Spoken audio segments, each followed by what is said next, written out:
What's up, guys? Joe at Odyssey Off-Road. Thanks for coming back to the channel, checking out another video.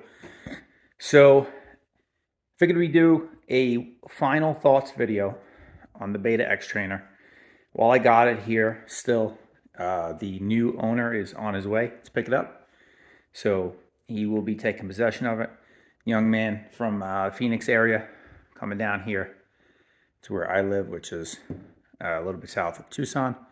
So he's got a couple hours drive. I figure while he's on his way, let me do a final thoughts on the ownership of the Xtrainer since I've had it, which has only been a few months. But I've put it through quite a bit of different riding scenarios and had some experiences with it. So I kind of wanted to talk about it, my ownership experience, and kind of compare it to also the new bike, well, sitting right next to it, just for a size comparison. If nothing else, as everybody says, the Beta Xtrainer is a slightly smaller frame than a full-size dirt bike. And in owning the bike, before I had the Yamaha here, I didn't really, notice that. To me, it felt like a full-size dirt bike. But I was also coming from a Honda WR250f, which, if you don't know, is Honda's entry-level, like, trail air-cooled dirt bike. And that bike is a little bit smaller as well. And this bike sat taller than the Honda. So to me, being new to dirt bikes at the time, I didn't discern the difference. But now, having owned and bought the Yamaha, when I picked the Yamaha up at the dealer, I was standing next to it and I was thinking to myself, oh, this bike doesn't really seem much bigger than the Beta. And then getting them home and side by side, and you can see the difference just in, I don't even have to take out a tape measure, and you can see there the seat height difference, and look, and the handlebars alone are way bigger. The tires are about a half-inch taller. Those are a 110-100, and that is a 140-80, both 18-inch rear wheels. I think a large difference in the height on the tire on the Yamaha is the lug. The lugs are way deeper. And on the Beta, they're a little smaller. These are a street legal tire. So street legal tires, the lugs are always a little bit shorter for sound. So that is a large reason why that this tire is a little bit shorter. But the width, the measurements are different, but if you do the calculations, they should be about the same size tire. But the lugs are obviously significantly different. So you get a half-inch height there, but the Yamaha is significantly taller. Even standing on the bike, sitting on the bike, I can just tippy-toe on both sides on this bike. Or on the Beta, I can bend both feet. Not flat foot on both sides, but I can easily flat foot one side with the foot on the peg and not really leaning the bike over. The Beta is definitely a lot shorter than the Yamaha here. So I'll give you one more look at the two from the front. You can see the difference there. So it kind of gives you a good example of how the Xtrainer is a little bit shorter, which makes it awesome for shorter riders, especially shorter riders who are inexperienced, like myself. When I first got it, I put 18 hours on the Beta here, and now I have the Yamaha. I've got another 5. I just hit 5 hours on that, and so my riding skills have really improved significantly since I started. With no dirt bikes, had the Honda, the Beta, and now the Yamaha. So talk about the ownership here of the Beta. It's been very good. I had one issue with the bike, which was an oil leak. It was a very minor oil leak, but it's a common spot. I fixed it myself, spoke to the dealer. He told me what to do. So it's just this cover here for the power valve. There's a rubber grommet that sits between the two right here. And it was leaking out a little bit towards the front and dripping down. So you just got to pull this top cover off. and put a little black RTV over that rubber grommet, put the cover back on, and then torque the bolts down, let it set. She hasn't leaked since. That was like within the first couple hours of ownership, and she's been good since. Haven't had any other issues with it at all. I've changed the transmission fluid twice. We have disconnected the oil injection because, in my opinion, the oil injection is too risky to run and risk failing on you on the trail. And for me personally, mine was way over oiling, like way over oiling. It was running at like 20 something to 1. I was burning through a tank of oil and a little over 1 tank of gas. So, I mean, that's a lot of oil. So the light for the oil tank would come on when I was just dipping into a second tank of gas, which to me, that seemed excessive. And because everything you read and everybody talks about, you know, them barely using any oil, and they get like 3 to 4 tanks of gas before they have to add oil to the oil tank. And I was going through barely 1 tank of gas and needing to fill the oil tank significantly. So in doing the kind of doing some calculations, I figured it was burning at a rate about 20 something to 1. And you could tell because it was smoking like you were spraying for mosquitoes, you know, spraying for bugs on crops. So it was quite a bit of smoke coming out, even when it was hot. You know, with a 2-stroke, when it's running right, it's going to smoke when it's cold, when you first start it on cold start and warming up. And then once it's hot, you should barely see any smoke, very little bit. This thing was smoking like crazy the whole time you were riding it, and it was obviously over-oiling. Now, over-oiling is better than under-oiling, so we lucked out there, but because there have been people that have reported where the oil pump just gets stuck closed or stops working, and then they're not injecting any oil, and then you have motor failure that way. Obviously, worst case scenario when you're over-oiling is you could foul a plug and you're blowing a lot of smoke. So we disconnected that and started running. Beta recommends 60 to 1. I've been running at 50 to 1. That's what everybody seems to be the consensus is for everybody who does the oil injection delete. And so I've been running it at 50 to 1. It's been great. And there's no check engine light or anything because there's a pink wire you just disconnect when you're not going to run the oil injection. This way check engine light don't come on. And check engine light only comes on this bike for the oil injection. So there's no other reason. There's no other checks.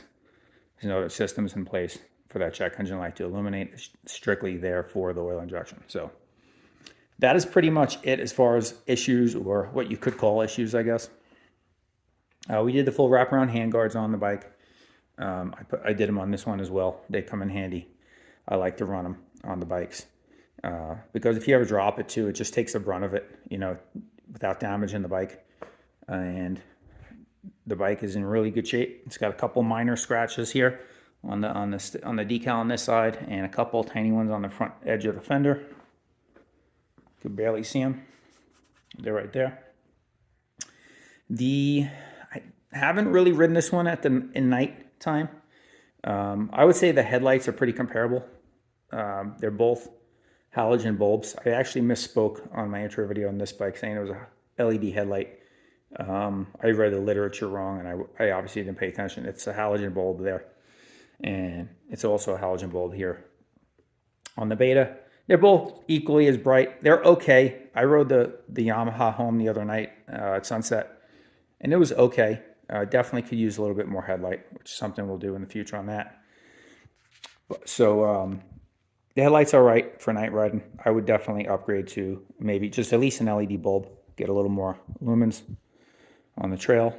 And as far as suspension, all that stuff, a lot of the common complaints, some of them I would say are pretty true in the sense that the bike is designed for what it's designed for. It's designed for hard enduro, tight. If you're doing a lot of tight single track stuff, gnarly trails, this bike is outstanding.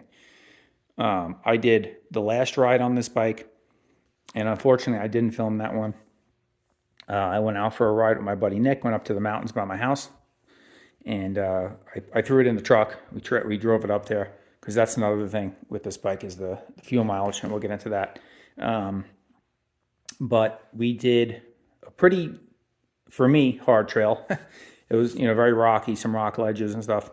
And this thing just billy goats through that stuff, like unbelievable. That's where that really soft suspension really shines because it just soaks up all that stuff, allows you to just climb over everything at a nice slow pace, lug second gear, and it just goes, man. Really, really good. And I will tell you, that's the only time I've ever used and successfully noticed the difference with the map switch. So you have the sunny map and then the rainy map. Sunny map is for like, dry conditions, and the rainy map is supposed to be for like wet conditions or loose, slippery conditions. And I've played with it previously, never really noticed the difference. But on that day, when I was doing that trail, I played with it, and you did notice the difference there. So I would say the only time you're going to feel it is when you're going very slow in really slow situations where you want really subtle throttle sensitivity. That's where you'll notice it. If you're going over 10 miles an hour, I would say, you're really not going to notice the difference because once you crack the throttle, it's going to come on pretty normal. But in situations where, say, you're climbing up a loose, rocky hill, you lug in low RPMs, and you don't want the tires to spin, it comes in handy in that situation only. I think what it does is, since it's a carbureted bike, it's got very limited ability for tuning. It's not like a fuel-injected bike. So I think what that map switch does is it just retards the timing a little bit in the CDI box, and that's where you feel it. It's right on the bottom, low RPMs, slippery situations. In any other situation, you can run it on both maps and you'll hardly notice the difference. If you're cruising down the trail at 20 miles an hour and you crack the throttle with either map, it's not going to feel any different. But in real slow situations, loose stuff, climbing up a hill, that's when I did notice it, and it did seem to work well there. So the bike kind of, like I said, made it through that trail unscathed, easy. Like, it was a piece of cake for somebody like myself who's not very skilled in hard enduro. And I wouldn't consider it really hard enduro for guys that do hard enduro regularly. But for me, it wasn't a smooth, flat trail. It was a lot of rock, a couple rock ledges we had to bounce up on. And the bike's got nice ground clearance. Suspension just hops up everything. Really good for that stuff. So that leads me into the downside of the bike. And it's not a downside of the bike because it's the bike's fault. It's really my fault. Being new to dirt bikes and not really knowing what type of riding scenarios I'm going to be doing mostly. And I find myself liking more of the flowy, faster trails here in the desert, flowing through the faster double track stuff, even fooling around, doing some jumps, stuff like that. And this bike doesn't really, it's not really designed for that stuff. You can do it, and it does it pretty good. But if you get into a situation in some trails where there's a lot of stutter bumps and you're going 30, 35 miles an hour, that's when the forks are really, really soft. I would say the forks even more so than the rear shock. I know back in the day in the earlier Xtrainers, people complained about the rear shock, but I don't know if they've upgraded that since. I've never noticed an issue with the rear shock. It is soft, but the compression knob does work well, and I did not have any complaints with the rear shock. The complaints in those situations of the higher speed trail riding is with the forks. The forks are very soft, so you start loading up the forks, hitting repetitive bumps, and it starts riding lower in the travel, and then it just becomes harsh. So, whereas compared to hitting those trails like that in the WR, the KYB forks, 48 millimeter forks, designed valving for that type of riding, just handles it like it should. Not a fault of the Xtrainer. That's not what it was designed for. So the Beta does sell upgraded forks. They sell a full 48 millimeter fork kit. They sell two kits. They sell an open cartridge kit, So something like that would be comparable to, say, the 22, 23 Husqvarna KTM open cartridge Explorer fork. And then they sell a closed 48 millimeter closed cartridge fork set, which would be something comparable more to the newer KTMs and Husqvarnas with the closed cartridge exact forks.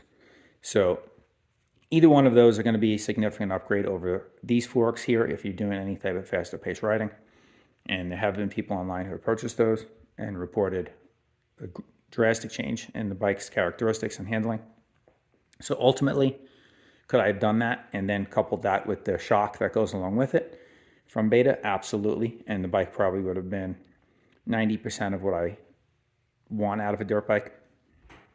But it still leaves me with putting about $3,000 into the bike, because you can get the open cartridge 48 millimeter Sachs forks for about $1,500, and it includes everything: the triple clamps, steering stem, bearings, everything.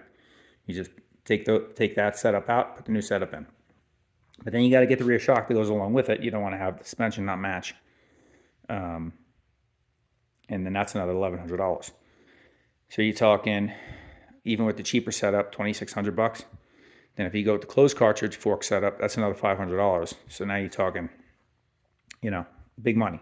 So to put that into the bike, and still for me, doing a lot of altitude changing. So I have it on stock jetting, which runs great where I'm at, and I'm above sea level. I'm at about 2,800 feet. So, and it still runs really good. But when I go up to those mountains, they can get up to you're riding anywhere from 4,500 feet, I would say, about, to up to 6,000 feet on some of those trails. Excuse me. And that's where you're going to notice it's going to be running a lot richer. So I just back out on the air idle screw when I'm up there, quarter turn, half a turn, and it cleans it right up. Still a little fat in the mid, but not bad, doable. And fuel injection is nice in a situation like that, let's face it, if you're doing some changes. So the other thing I would have done, keeping the bike, is, and if you're somebody that's rides in those situations, is get the smart carb. Smart carb, though, is another $700 something. So you see where we're going here. If I had the smart carb plus the suspension setup, now we're talking almost $4,000. Still doesn't address the issue of fuel mileage.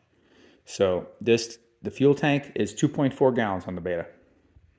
Fuel tank on that WR250f is 2 gallons. I did 80 miles on the WR, on the new WR. Not even, first weekend I owned it, so really technically not even broken in. And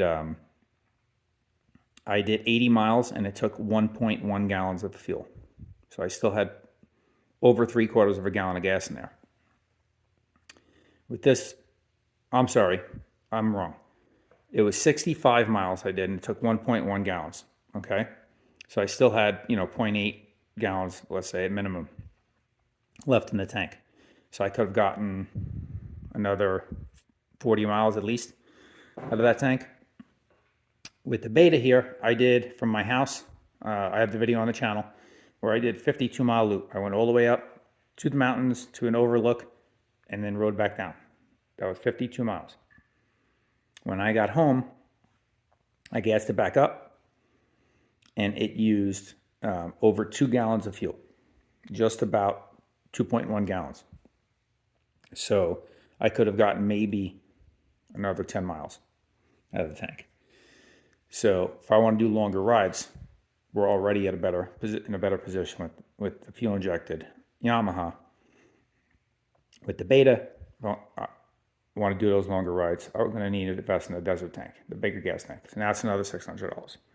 So we're talking big dollars to add to this bike.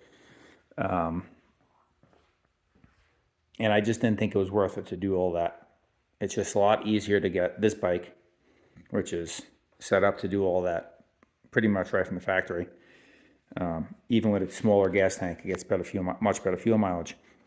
And that's just a characteristic of a two-stroke carbureted bike. So they're thirsty. They use a lot of fuel.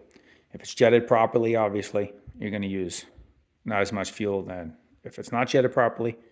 And the smart carb is supposed to save you a little bit on fuel mileage, but that's kind of a mixed review. Some people say it does, some people say it doesn't.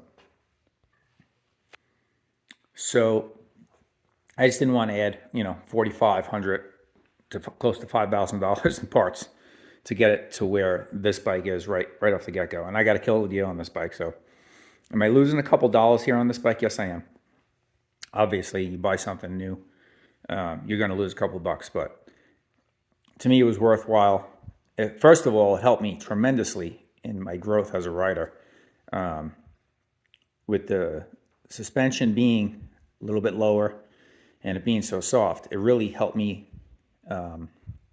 develop my skills, because I came from an air-cooled Honda 250f. That was my first dirt bike. I put, only 10 hours on that bike before I got the Beta here. So most of my learning has come on that bike. And I don't know if my skills would have evolved as quickly as they did had I been on a taller bike from the get-go. So, this bike is much taller and it's a little bit heavier. The Beta is a very light bike. With fuel, it's like 230 something pounds. This bike wet with fuel is 249 for the 25s. So you're talking at least a 20-pound difference and a little bit lower seat height. So that you can feel that in the bike. If you stand the bike up off kickstands and just holding it, you can feel that difference than just moving around the garage. It's a lighter bike, it's a smaller bike, it's a more maneuverable bike. So that's really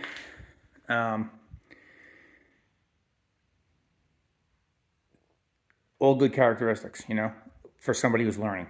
If you're learning to ride a dirt bike, you don't want something big and heavy and bulky. Not that this is big, heavy, and bulky. There are much heavier dirt bikes and newer ones that you can get that are way more than this. A Honda 450X is like 280 pounds. But learning on a bike like this is really easy because, when you're new, you're kind of unstable on the bike. Balance isn't that good.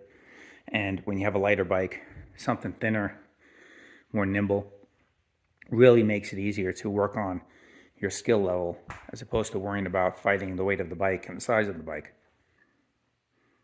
Now, how do I feel about Beta as a brand? Well, I'm pretty confident in the brand. I would say owning the bike for a few months and riding it, putting 18 hours on it, 387 miles, I believe it was. Some of the issues I've read about the Betas and the Xtrainers. In the earlier years, I didn't have any of those issues with this bike. As far as the speedometer not working, mine works perfect. Never had an issue with it. A lot of that has to do with the cable routing and the plugs behind the light pod here. When I got it home, I made sure that all those plugs were good and secured and dielectric greased, and then I taped them all up too so that they stayed nice and tight and good, and never had any issues. The horn works, the headlights work good, map switch works, not that I use it much. Start-stop buttons are easy to use. Suspension settings are easy to work with. On the forks, you only have preload, so that's your preload spring adjuster. It's not compression. And then on the left fork, you have rebound. I have the rebound sped up. I found that helped with keeping the front end tracking better and not deflecting as much because because the forks are so soft. It needs to kind of rebound a little bit faster. Some people do the opposite, and I don't think that's the right way to do it. They slow down the rebound, which all you're doing then is keeping the forks compressed for a longer time. You want that fork to drop down quick in time for the next bump. And that did help a little bit, but just not enough. The forks are just too soft. So again, for the slower stuff, it's great. But once you go pick up the speeds, it's going to be a little harsher of a ride. Seat comfort, kind of like everybody says, it's like sitting on a 2x4. It's very hard. The 25s have a newer seat and a little bit softer foam than the previous years. Still hard though. For as flat as the seat is, if they used some softer foam, it would be much more comfortable because the seat's very thick. It would be a comfortable seat. Now, I'm not saying that the Yamaha's much better. The seat on that hurts my rear end just as much, honestly. And for the 25s, they rounded the seat, so you have a concentrated area only where you're sitting on. And my rear end gets just as sore on that seat as it does on that seat. So I think it's just a dirt bike thing. I don't think there's many dirt bikes out there that have really comfortable seats right out the get-go, unless you're getting that Honda, air-cooled Honda had like a big saddle. That was a different type of dirt bike that had a comfortable seat. You get a performance-oriented dirt bike, the seats, you're supposed to be standing a lot, you know. So when you are sitting, seats aren't going to be very comfortable. There's aftermarket options out there. We're going to probably do that with the Yamaha too. So that's not something I would say is a Beta specific thing. I think that's a dirt bike thing in general. I haven't sat on too many dirt bikes that the seats feel like super comfy, you know, right out of the showroom. So as far as everything else, quality goes, the Nissan brakes are awesome. I think they were great. They stop on a dime, like super sensitive. You can lock them up real easy. With the forks being so soft on this bike, I found myself not using the front brake a lot, just because as soon as you touch the front brake, the forks are so soft that it just dives in the front. So that's an uncomfortable feeling for me as a newer rider specifically. I found I'm using the front brakes a lot now, like you're supposed to, with the Yamaha, because the forks respond the way they're supposed to. They're stable. They hold you up higher in the stroke. And when I hit the brakes, it doesn't nosedive on me. So the fact that it comes with a fan is awesome. This bike's really set up to ride right out of the factory, as long as the oil injection is working right. You should never have to do anything to it. I do still recommend, my opinion is to bypass the oil injection. I just read too many horror stories. Even if it's one out of every 50 bikes that has a problem with the oil injection system, you don't want to be that one in 50. You spend $8-9 grand on a new bike, and you go out on the trail and you're, you know, middle of your day and your oil injection stops working, you're screwed. So it's just peace of mind. This is a very basic bike. Other than that, if you eliminate the oil injection, there's really nothing else that could go wrong. There's no electronics on the bike. That's going to fail on you. It's going to cause you to get stuck. It's a basic old school two-stroke and manual power valve adjustment. It's a really reliable platform, aside from the oil injection system. So that's really is the only downside to this bike. If you're buying it for hard enduro, you're gonna love it. It's like unbelievable for that stuff. If you're buying a bike for faster pace riding, I think you're better off getting yourself, if you want to go to Beta, get 300RR.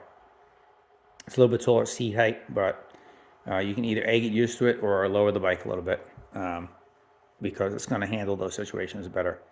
If you're strictly going to do fast-paced trail riding or mid-paced trail riding or long-distance rides, get the 300RR or one of their 4-strokes if you want a Beta. I wouldn't get the Xtrainer for that stuff. If you're going to do mostly single track, slow techie stuff, this bike's going to shine. It's going to be unbelievable. It's maneuverable, tight turning radius. Even if you get in a situation where you can't, it's so light and small and nimble, you can just grab the bike, by the handle area and just swing it around and maneuver it real easy to get around. Even if you're not a big guy and big, strong person, this bike is easy to move around. You're not going to have any issues with that. I haven't had any issues with the bike, Nothing's come loose. Nothing's broke. None of that stuff. It's been good. Like I said, we only did the handguards on it and bypassed the oil injection. Aside from that, bike's bone stock, and it's performed flawlessly. Chain stretched once on initial break-in. First couple hours, I tightened it up a little bit.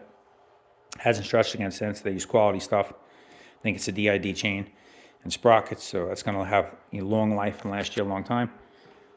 Everything seems really quality on the bike, and I'm happy to report that. And it's actually going to be sad to see it go, because it is a really fun bike to ride. If I had the room and the funds to afford both, I'd keep them both. It'd be fun to have that and the WR, but we can only keep one right now. So it's the WR. It's going to be best for me for all around use and everything I want to do on a dirt bike. And that's it. New owner's on his way here to pick this up. So this will be the last time we see this video, this bike here in a video on the channel. So I hope this answered most of your questions. I hope this helps somebody who's thinking about buying one. The goods and the bads of it.